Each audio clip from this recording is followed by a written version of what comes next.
Assalamualaikum warahmatullahi wabarakatuh. Di sini saya Ahmad Badurrahman Mahasin ingin mempresentasikan hasil dari rangkuman atau ringkasan sistem reproduksi pria.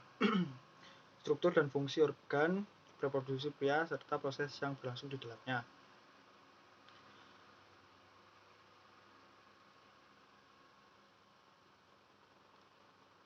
Struktur dan fungsi organ reproduksi pria. Proses-proses yang melibatkan organ reproduksi pria. Organ reproduksi bagian luar, organ reproduksi bagian dalam, penis, storum atau kantong kelir, testis, gonad jantan, saluran kelamin, kelenjar kelamin, organ reproduksi bagian luar, penis. Penis merupakan alat kelamin jantan yang berfungsi memasukkan sperma ke saluran kelamin wanita. Skrotum atau kantong pelir. Skrotum merupakan kantong yang membungkus atau melindungi testis. Pada skrotum terdapat 2 buah testis. Fungsi utama skrotum memberikan testis suatu lingkungan yang memiliki suhu 1-8 derajat Celcius lebih dingin dibandingkan temperatur rongga tubuh. Kurang lebih gambarnya seperti ini. Organ reproduksi bagian dalam, testis atau gonad jantan. Testis berfungsi memproduksi sperma melalui proses spermatogenesis yang dibantu oleh testosteron atau hormon kelamin pria. Di dalam testis terdapat saluran-saluran halus yang disebut tubulus seminiferus. Dalam tubulus seminiferus ini terjadi pembentukan sperma. Kurang lebih contohnya seperti ini.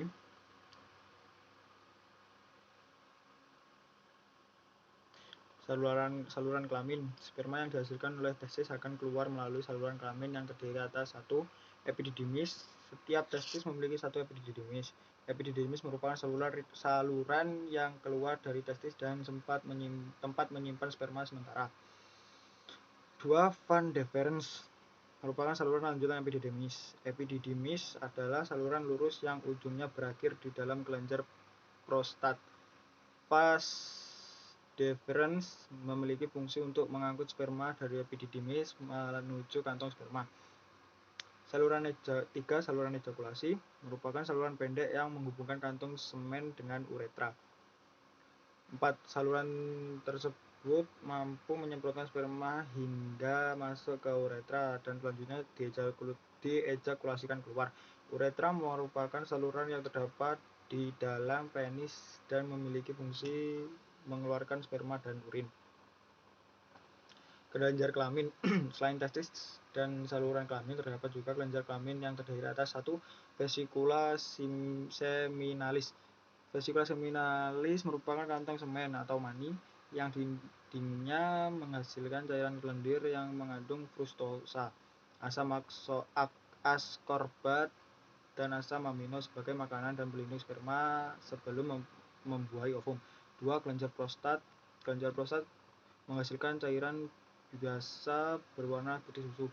Itu berfungsi menetralkan sifat asam pada saluran vas deferens dan cairan yang ada pada vagina sehingga sperma dapat bergerak dengan aktif.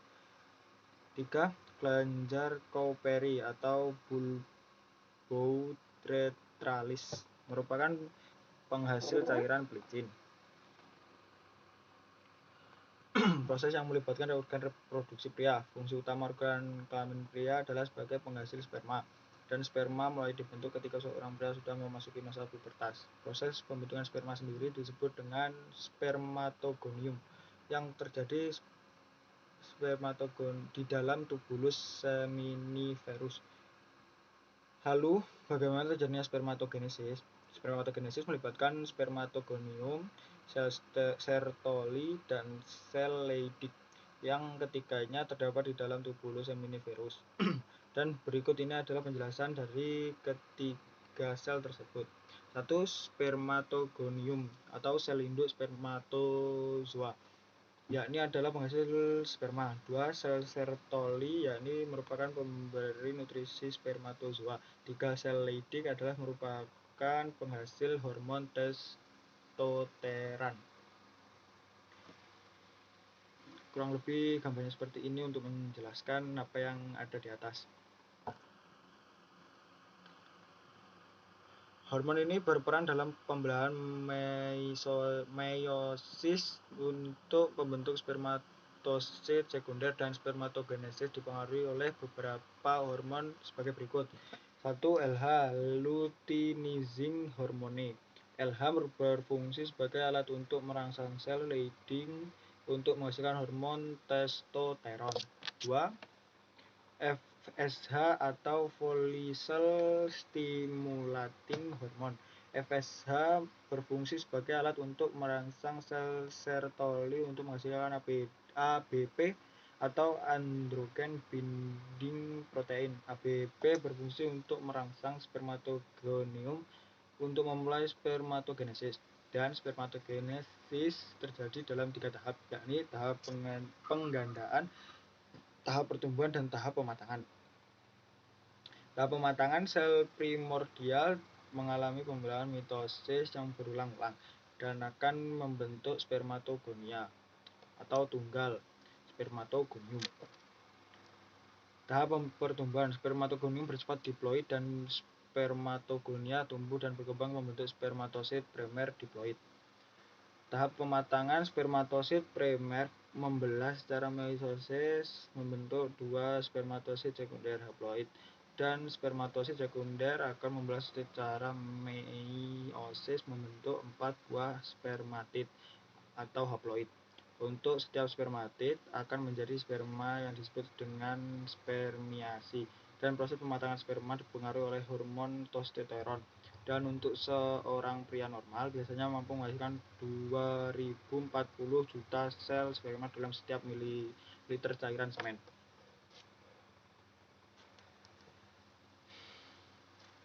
Penjelasannya seperti ini dari awal pembentukan spermatogonium sampai menjadi spermatozoa.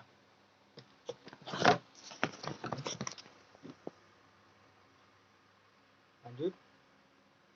Sperma terjadi atas kepala dan ekor. Pada membran yang melindungi ujung kepala sperma terdapat selubung yang disebut dengan sebutan akrosom. Sedangkan akrosom sendiri mengandung enzim hyaluronidase akroin dan antifertilizin, sedangkan hyaluronidase dan akrosin berfungsi untuk menembus lapisan pelindung ovum, dan hyaluronidase melarutkan hyaluronoid pada korona radiata sel telur, dan akrosin akan menghancurkan glikoprotein pada zona pellucida dan sel telur. Sedangkan antifertilizin sendiri adalah merupakan antigen yang berfungsi untuk melekatkan sperma pada sel telur. Dan bagian ekor berfungsi untuk alat gerak sperma. Pada pangkal ekor terdapat badan sperma yang mengandung mitokondria. Mitokondria sendiri berfungsi sebagai alat untuk menghasilkan energi bagi pergerakan sperma. Kurang lebih penjelasan bentuk sperma seperti ini. Bagian detailnya dari ekor, membran plasma bagian tengah, mitokondria sentrial, leher, kepala, akrosom, nukleus.